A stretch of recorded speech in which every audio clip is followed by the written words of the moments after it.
Já se perguntou como enfrentar a dor sem perder a fé?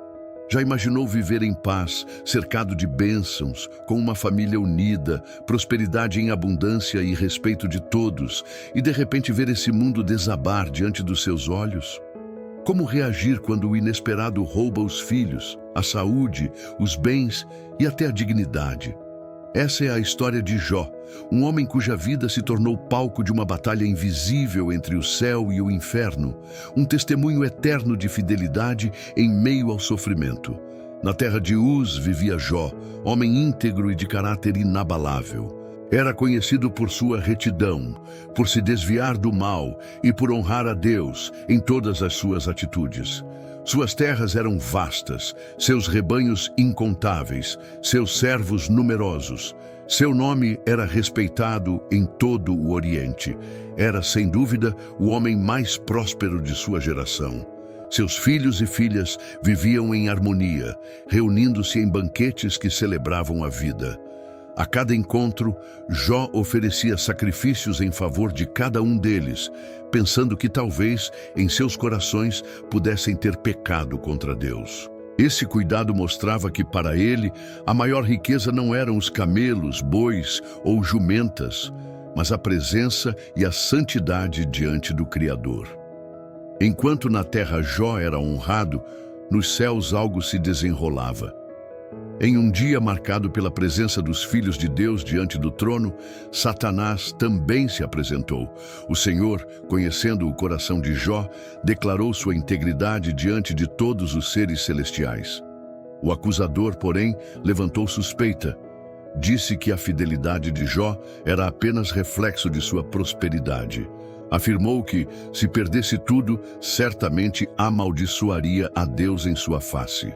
Foi permitido, então, que ele tocasse em todos os bens de Jó, mas não em sua vida.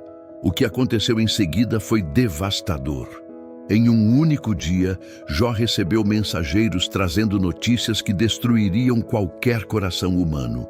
Um veio correndo e disse que os sabeus haviam atacado, levado os bois e as jumentas e matado os servos. Antes que terminasse de falar, outro chegou e contou que um fogo caíra do céu e consumira as ovelhas e os pastores. Logo em seguida, mais um mensageiro trouxe a notícia de que os caldeus se dividiram em 3 bandos, atacaram e levaram os camelos, matando todos os empregados. Por fim, chegou o último, trazendo a mais terrível de todas as notícias. Os filhos e filhas de Jó estavam reunidos na casa do irmão mais velho, quando um vento impetuoso veio do deserto, abalou os 4 cantos da casa e ela caiu sobre eles. Todos morreram. Em poucas horas, Jó passou de homem mais rico do Oriente a pai enlutado e senhor arruinado. Diante de tamanha dor, rasgou suas vestes, raspou a cabeça em sinal de luto, prostrou-se em terra e adorou. Disse que nu havia saído do ventre de sua mãe e nu retornaria, que o Senhor havia dado e que o Senhor havia tomado, e bendisse o nome do Senhor. Em tudo isso, não pecou nem atribuiu a Deus falta alguma. No entanto, a provação não havia terminado. Novamente, Satanás se apresentou diante do Senhor e reafirmou seu desafio. Argumentou que Jó só permanecia fiel porque sua saúde ainda estava preservada. Foi-lhe permitido, então, que tocasse em sua carne, mas não em sua vida. E assim, Jó foi ferido com úlceras malignas, da planta dos pés ao alto da cabeça. Enfraquecido, em meio à miséria, raspou completamente os cabelos e assentou-se sobre cinzas, usando um caco de telha para aliviar as feridas que lhe consumiam o corpo. Sua imagem já não era a de um senhor honrado, mas a de um homem devastado pela dor, careca e coberto de chagas, um retrato vivo da humilhação. Nesse momento de maior fragilidade, sua própria esposa perdeu as forças. Incapaz de contemplar tamanha miséria, disse que seria melhor amaldiçoar a Deus e morrer. Mas Jó respondeu com dignidade, mesmo fraco e abatido, com a cabeça raspada e a pele ferida. Disse que haviam recebido de Deus o bem e que também deveriam receber o mal. Em tudo isso, ainda assim, não pecou com seus lábios. A notícia de seu estado chegou longe. 3 amigos, Elifaz, Bildade e Zofar, decidiram visitá-lo. Ao avistá-lo de longe, quase não o reconheceram. Choraram em voz alta, rasgaram suas vestes, lançaram pó sobre suas cabeças e se assentaram com ele na terra. Durante 7 dias e 7 noites permaneceram em silêncio, vendo que a dor de Jó era maior do que qualquer palavra poderia tocar. Quando finalmente abriram a boca, suas palavras não foram de consolo, mas de acusação. Elifaz foi o primeiro a falar. Afirmou que ninguém sofre sem motivo, que a dor era disciplina divina, e insinuou que Jó deveria refletir sobre pecados ocultos. Bildade reforçou a ideia de que Deus não rejeita o justo. Portanto, se Jó estava sofrendo, certamente havia motivo. Zofar foi ainda mais duro, afirmando que Jó merecia até mais do que recebia. Essas palavras atravessaram Jó como lanças. Ferido no corpo e na alma, ele defendeu sua integridade. Disse que não havia cometido injustiça que justificasse tamanho sofrimento.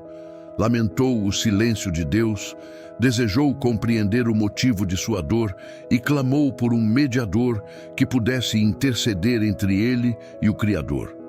Sua cabeça raspada e seu corpo coberto de cinzas se tornaram símbolos de sua humilhação, mas também de sua sinceridade diante de Deus. As discussões se prolongaram por longos discursos, cada amigo atacando e Jó se defendendo. Em alguns momentos, ele parecia desabar, amaldiçoando o dia de seu nascimento e perguntando por que não morrera ao nascer. Em outros, declarava sua esperança, afirmando que sabia que seu Redentor vive e que no fim se levantaria sobre a terra. Sua fé e sua dor se entrelaçavam em palavras intensas, revelando a profundidade de sua alma em conflito. Foi nesse ambiente que surgiu Eliú, um jovem que até então havia guardado silêncio. Ele repreendeu os amigos de Jó por não trazerem respostas verdadeiras e repreendeu Jó por se justificar em excesso.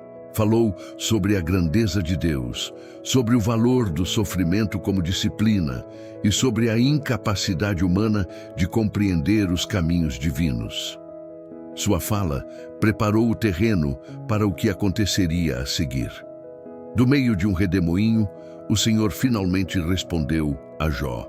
Não trouxe explicações detalhadas sobre cada perda, mas revelou sua majestade.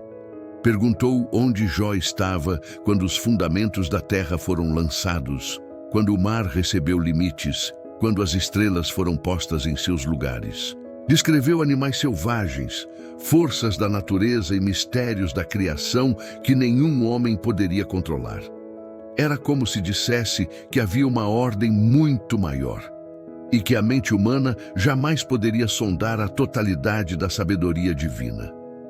Diante da voz do Senhor, Jó se quebrou por completo. Com a cabeça raspada e o coração humilhado, reconheceu que falara do que não entendia, coisas maravilhosas demais para si. Disse que antes conhecia a Deus apenas de ouvir falar, mas que agora, após a experiência, o via de modo vivo e transformador. Arrependeu-se no pó e na cinza, reconhecendo a soberania do Criador. O Senhor, então, voltou-se contra os amigos de Jó, dizendo que não haviam falado o que era reto a seu respeito. Ordenou que levassem sacrifícios e que Jó orasse por eles. E assim aconteceu. Aquele que fora acusado tornou-se intercessor por seus acusadores. Foi nesse momento que a sorte de Jó começou a ser restaurada. Quando orou pelos seus amigos, o Senhor lhe devolveu em dobro tudo o que possuía. Vieram seus irmãos, irmãs e conhecidos, consolaram-no e lhe ofereceram presentes. Sua casa voltou a encher-se de rebanhos, terras e prosperidade. Ele recebeu novamente 7 filhos e 3 filhas, sendo que estas eram consideradas as mais formosas de toda a terra. Receberam herança junto com seus irmãos, algo extraordinário para os costumes da época. Os dias de Jó foram prolongados. Viveu ainda 140 anos depois de sua aprovação. Viu filhos, netos e bisnetos até a quarta geração.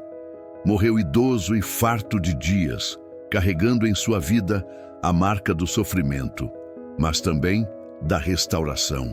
Sua imagem, de cabeça raspada em meio às cinzas, jamais seria apagada da memória da humanidade, pois simbolizava não apenas a dor, mas a perseverança de quem, mesmo em meio ao pior, não abandonou sua fé. A história de Jó ecoa até hoje como uma lição de que a fé verdadeira não depende apenas das bênçãos recebidas, mas permanece firme mesmo quando tudo é tirado.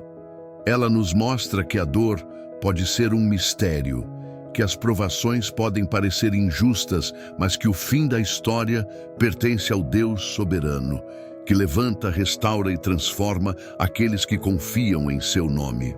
Se você chegou até aqui, escreva nos comentários: eu escolho permanecer firme como Jó. Assim vou saber que você acompanhou essa história até o fim. Aproveita e já deixa o seu like para fortalecer o vídeo e inscreva-se no canal e ative o sininho para não perder as próximas histórias que vão impactar a sua vida.